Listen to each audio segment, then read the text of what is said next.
അവരെ ആദരപൂർവ്വം വേദിയിലേക്ക് സ്വാഗതം ചെയ്യുന്നു. നമ്മുടെ അധ്യക്ഷൻ നമ്മുടെ പ്രിയങ്കര പ്രിൻസിപ്പൽ ശ്രീമതി സ്മിത, അതുകൂടാതെ നമ്മുടെ ജനപ്രതിനിധികളായിട്ടുള്ള ശ്രീ സുഭാഷ്, എ വി മുഹമ്മദ് ബഷീർ, അതുപോലെ മറ്റ് പല മുൻഗണനകൾ പറഞ്ഞു.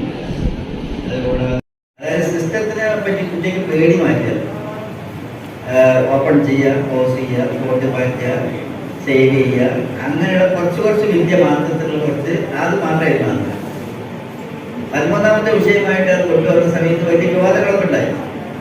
ഏതായാലും അതിനുശേഷം വന്ന എല്ലാ ജനറേഷനും ചെറിയ തോതിൽ ഇങ്ങനെ കമ്പ്യൂട്ടർ പഠിച്ചിട്ടാണ് പുറത്തിറക്കുന്നുണ്ടായി. ഇപ്പം ആകെ മാറി. എന്നെക്കാളും ഈ സബ്ജക്റ്റിനെ പറ്റി എത്രയോ വിവരം എന്റെ വില പിടിക്കാം. ഇതിൽ എന്തെങ്കിലും സിസ്റ്റത്തിൽ എന്തെങ്കിലും പ്രശ്നം നമ്മൾ അഭിപ്രായം ഉപയോഗിക്കുകയാണെങ്കിൽ ഏറ്റവും വിളിച്ച് ചോദിച്ചാൽ എന്റെ കാര്യത്തിലുള്ള അറിവുകളെ പറ്റി ചിരിച്ച് അവർ കടന്നു പോകുന്ന കാഴ്ച അവർ ഞാനത് എൻജോയ് ചെയ്തു. അത് വേറെ കാര്യം.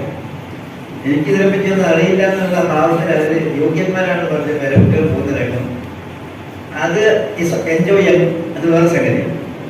ഞാൻ പറഞ്ഞ പുതിയ ജനറേഷൻ എളുപ്പത്തിലേക്ക് വന്നുകൊണ്ടിരിക്കും.